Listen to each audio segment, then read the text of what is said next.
اور تقریباً مڈ مارچ سے مسجد علی میں جتنے بھی یہ مین ایکٹیویٹیز تھیں وہ سب معطل ہیں.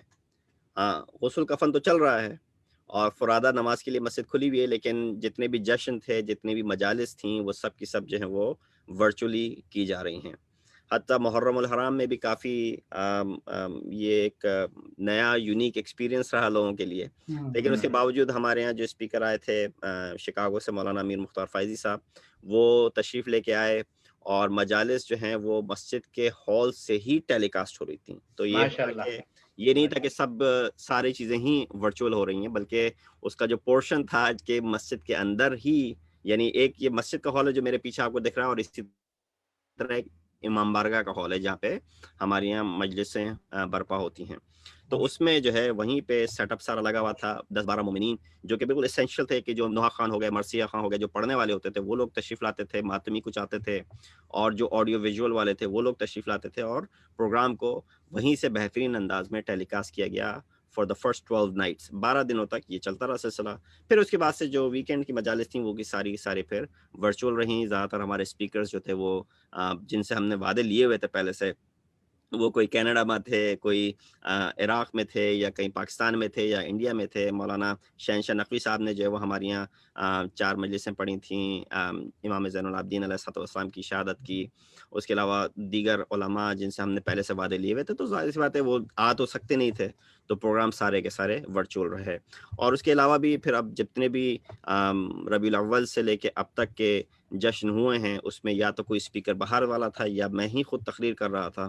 تو وہ سارے پروگرام جو ہیں وہ زوم کے ذریعے ہی ورچولی انجام پا رہے ہیں. تو پروگرامز جو ہیں وہ ابھی فی الحال، چونکہ دوبارہ یہ سیکنڈ ویو آئی ہے کووڈ-19 کی، اور اس کی وجہ سے تھوڑا سا ارادہ تھا ہمارا کہ نومبر کے اینڈ میں مسجد کو پارشلی کھولنے کا، کہ جس میں جو گورنمنٹ کی طرف سے جو ہمیں چھوٹ ملی ہوئی ہے کہ 25% کیپیسٹی کو آپ مسجد میں لا سکتے ہیں اور اجازت ہے. ارادہ یہی تھا کہ اس 25% کیپیسٹی کو یوٹیلائز کرتے ہوئے مجلس اور ماتم اور دوسرے دیگر پروگرامز کو جو ہے وہ ریزیوم کیا جائے. لیکن یہ سیکنڈ لہر جو آئی ہے اس کی وجہ سے تھوڑا سا سیٹ بیک ہوا. انشاءاللہ دوبارہ اس کو ری اسیس کریں گے اور دوبارہ سے جو ہے وہ اس کو پروگرامز کو انشاءاللہ آن سائٹ. آپ کی بات درست ہے، یہ سیکنڈ ویو بہت خطرناک ہے، اور جو یہاں کینیڈا میں بھی گورنمنٹ نے کچھ پرسنٹیج رکھی تھی، لیکن ہمارے علماء نے اور منظمین نے بہت اچھا فیصلہ کیا کہ بالکل بند کر دیے، اور یہ سیکنڈ ویو سے بہت نقصان ہو رہا ہے. تو میرا اس میں ایک تھوڑی سی مختصر سی بات کرنا چاہوں گا کہ آپ کیا سمجھتے ہیں کہ جو ہم نے عزاداری کے مراکز قائم کیے ہیں یا مساجد قائم کیے ہیں، وہ ہماری نئی جو نسل ہے کینیڈا امریکہ کی، وہ ان کے لیے سود مند ہے، یا آپ یہ سمجھتے ہیں کہ کوئی فائدہ نہیں ہو رہا، یا فائدے ہیں اور لوگ آگے بڑھ رہے ہیں؟ تو ہم کیا میسج پہنچا پا رہے ہیں اپنی نئی نسل کو، آنے والی نسل کو؟ دیکھیے یہ انسان جتنی جلدی ہو سکے اس چیز کو ریئلائز کرے. ہم لوگ ابھی تک کے بہت سارے جگہوں پہ ابھی اسی ڈیبیٹ میں لگے ہوئے ہیں کہ پروگرام اردو میں ہوں یا انگلش میں ہوں. جی اور زیادہ تر کیونکہ کوئی لڑائی نہیں ہے اردو اور انگلش کی، ہر دونوں زبان کی اپنی اپنی افادیت ہے. اردو کی بہت افادیت ہے اور لازمی ہے. اب یہ کہنا کہ ہم اگر پاکستان سے ہمارا تعلق ہے یا ہندوستان سے ہمارا تعلق ہے تو یقیناً ہمارے وہ بچے جو یہاں پہ پلے بڑے ہیں ان کو اردو آنی چاہیے، ان کے ماں باپ کو سکھانی چاہیے. بالفرض ماں باپ نے اگر توجہ نہیں کی اور نہیں سکھائی، اب اس بچے کا کوئی قصور نہیں ہے کہ اس کے ماں باپ نے نااہلی کی اور اس کو جو ہے وہ اردو زبان آشنائی نہیں کرائی. تو اب کیا آپ اس کو ڈپرائیو کر دیں گے کہ نہیں بھائی پروگرام تو ہوگا اردو ہی میں، تمہیں آئے یا نہ آئے؟ تو یہ ایک بہت بڑی مسٹیک ہے. لیکن الحمدللہ نیو جرسی کی کمیونٹی کافی میچور ہے اس لحاظ سے. میں نہیں سمجھتا اور دوسری جگہوں کے بارے میں مجھے نہیں علم، لیکن کم از کم ہماری نیو یارک نیو جرسی کی کمیونٹی کافی میچور ہے اس حوالے سے. لہٰذا انہوں نے ایک بڑا اچھا بیلنس رکھا ہوا ہے دونوں زبانوں میں پروگرام کو. جیسے کہ امداد بھائی نے فرمایا تھا کہ ہمارے یہاں سائملٹینیسلی اردو میں بھی مجلس ہوتی ہے اور انگلش میں بھی مجلس ہوتی ہے. اور اس کا مقصد صرف یہی ہوتا ہے کہ بہرحال عزاداری اور محرم الحرام میں خاص کر کے لوگوں کی ایک عقیدت ہوتی ہے، اور اس عقیدت کو لوگ پیش کرنے کے لیے آتے ہیں، نذرانہ عقیدت پیش کرتے ہیں، اور سالہ سال سے اس چیز کو جس طریقے سے وہ کسٹمڈ ہوتے ہیں سننے اور سنانے کے، جی اس کو چاہتے ہیں ویسے ہی سنیں. تو لہٰذا ان کو اس چیز سے محروم نہیں کر سکتے. بے شک ہماری کوشش یہ ہوتی ہے کہ دونوں گروہوں کو مستقل پورے طریقے سے بھرپور طریقے سے ان کو جو ہے وہ مستفید کیا جا سکے. تو لہٰذا اردو کے پروگرامز بھی ہوتے ہیں, انگلش بھی ہوتا ہے. آئی تھنک یہ ایک ڈبیٹ تھی کوئی آج سے 10 15 20 سال پہلے تک, جو لوگ ابھی بھی کچھ لوگ اسی میں پھنسے ہوئے ہیں. آئی تھنک نئی جوان نسل کو اگر ان کی زبان میں دین مبین اسلام اور تعلیمات اہل بیت علیہ السلام کسی زبان کی محتاج نہیں ہے. اگر دیکھا جائے تو تعلیمات اہل بیت تو اوریجنلی عربی میں ہے, ہم سب تو عربی سے بے بہرا ہیں, عربی ہمیں آتی نہیں ہے.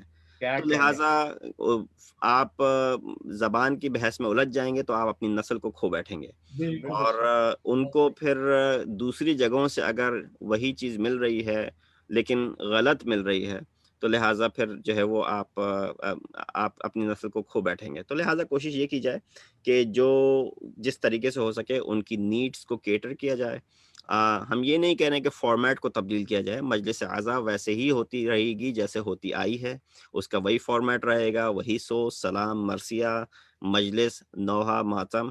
اینڈ آئی تھنک ہماری جوان نسل نے, چونکہ اس کے اندر ایک ایسی چاشنی ہے کہ یہ 1400 سال سے سلسلہ چل رہا ہے, بھلے کتنی ہی نسل ہو, نیا دور آ جائے, وہ نئے دور کے ساتھ ساتھ یہ چیز اپنی چاشنی ایسی رکھتی ہے کہ لوگ اس کو خود ہی اٹریکٹ ہوتے ہیں اور خود ہی اس کی طرف آتے ہیں. آپ دیکھیے کتنے ہمارے جوان ہیں بچے کہ جو اس کی طرف مائل ہوئے, وہ گئے, انہوں نے جا کے تعلیم حاصل کی, علم دین حاصل کیا, اور آ کے اب تقریریں کر رہے ہیں. اسی طرح بچے ہمارے جنہوں نے جو ہے وہ یہ نوحہ خوانی شروع کی, اردو زبان میں نوحے بھی پڑھتے ہیں, فارسی میں بھی نوحے پڑھتے ہیں, انگلش میں بھی نوحے پڑھتے ہیں, ہر زبان میں نوحے بھی پڑھ رہے ہیں, گجراتی میں بھی نوحے پڑھتے ہیں. تو بہرحال ہمارے بچوں نے اس چیز کو, عزاداری کو, جس طریقے سے ٹریڈیشنلی ہوتی آ رہی ہے اس کو تو انہوں نے اڈاپٹ کر لیا ہے. لیکن میں سمجھتا ہوں کہ اس کے ساتھ ساتھ اور دوسرے جو میڈیمز ہیں ان کو نگلیکٹ کرنے کی ضرورت نہیں ہے. یہ بہت زبردست انسٹیٹیوشن ہے, اس کو بھرپور اپنے اس کی ایک تقدس ہے, اس کو برقرار رکھتے ہوئے انجام دیتے رہیں. لیکن اس جوان نسل کے لیے اگر کچھ اور میڈیمز اور پلیٹ فارمز ہو سکتے ہیں تو ان سے گریز نہ کیا جائے. مثلا اگر ورک شاپس ہو سکتی ہیں, سیمینارز ہو سکتے ہیں, جس چیز کے وہ عادی ہیں, جو اسکول کالجز میں معمولاً وہ لوگ سیمینارز اور ورک شاپس کو اٹینڈ کرتے ہیں اور وہ فائدہ مند ہوتی ہیں ان کے لیے, تو کیوں نہ ہم اپنے اداروں میں بھی محرم اور رمضان اور ان سے ہٹ کے دیگر مہینوں میں ہم سیمینارز کا انعقاد کریں, کہ جس سے جو ہے وہ آ کے ان کو وہ جو ضرورت کی چیزیں ہیں, کہ جو اکثر چیزیں ہم ممبر سے بیان بھی نہیں کر سکتے, بہت ساری ایسی چیزیں ہیں کہ جو ممبر کے تقدس کے خلاف ہے, اس کو جو ہے وہ آپ ممبر سے بیان کرتے ہوئے گریز کرتا ہے انسان. لیکن وہ ضرورت بھی ہے کہ اس بچے کو سمجھانا بھی ہے اس چیز کو. تو اب ایسا تو نہیں ہو سکتا کہ ہم ممبر کی لمیٹیشن ہے وہاں پہ نہیں بیان کر سکتے تو اس کو بیان ہی نہ کیا جائے. نہیں, تو دوسرے ایسے پلیٹ فارمز ہیں کہ جس کو انسان استعمال کرے اور ان کی ضروریات کو پورا کرتا رہے. آئی تھنک یہی اسی میں جو ہے وہ سبیل النجات ہے. آپ سلامت رہے قبلہ. میں بھی اسی سوچ پہ بات کرتا ہوں, اسی سوچ کے حوالے سے لوگوں سے بات کرتا ہوں کہ نہیں, ہم نے ایران عراق میں دیکھی, ہم نے افریقہ کی عزاداری دیکھی, قریب سے دیکھی. عزاداری وہی ہے, بس انداز الگ الگ ہے. تو وہی اردو میں اگر انداز الگ ہو گیا تو اب ہم نے مسلسل جو ہجرت کی ہے, یا عرب سے شروع ہوئے اور ایران, افغانستان یہ سے ہوتے ہوئے, انڈیا سے ہوتے ہوئے, پاکستان سے ہوتے ہوئے اب یہاں آ گئے, تو ہمیں یہاں کے مطابق کلچر کو اور اپنے مذہب کو نوجوان نسل تک پہنچانا ہے. تو انگلش میں سیمینار, ورکشاپ, ڈبیٹ رکھیں, بات چیت رکھیں, ان کے آپ جو ہے وہ آڈیو ویڈیو ویژولز بنوائیں اور آرٹ کے ایگزیبیشن رکھیں. اس حوالے سے ایک بہترین آئیڈیاز ہیں جس پہ آپ کام کر رہے ہیں. ابھی آپ نے بڑی خوبصورت گفتگو کی ہے, لیکن ہم چاہتے کہ مزید گفتگو کرتے, لیکن ہمارے پاس وقت محدود ہے. سید رضوان صاحب, میں معذرت ہوں, ہم انشاءاللہ پھر آئندہ بھی آپ کے ساتھ گفتگو کریں گے, کیونکہ ہم یہ سلسلہ مسلسل رکھیں گے کہ جتنے بھی عزاداری کے مراکز ہیں وہ دنیا کے سامنے لائے جائیں, اور آپ جیسے بہترین زرخیز ذہن کے مالک اور علمی شخصیات سے دنیا کو متعارف کرایا جائے. امداد بھائی, اب آپ تھوڑا سا اختتام کی طرف. اللہ, مجھے ایک اور بھی خوشی ہے کہ کامران مہدی نے بہت خوبصورت انداز میں صحیح طرز کے ساتھ اور بہترین کلام پیش کیا. کامران, سلامت رہیں آپ. بہت شکریہ. ماشاءاللہ ماشاءاللہ, شکریہ عباس بھائی, بہت شکریہ آپ کا. تعارف کراتے ہوئے ایک چیز کی کمی مجھ سے رہ گئی. مولانا صاحب جو ہیں ماشاءاللہ ہمارے مولانا تلمیذ الحسنین رضوی صاحب کے چھوٹے فرزند ہیں,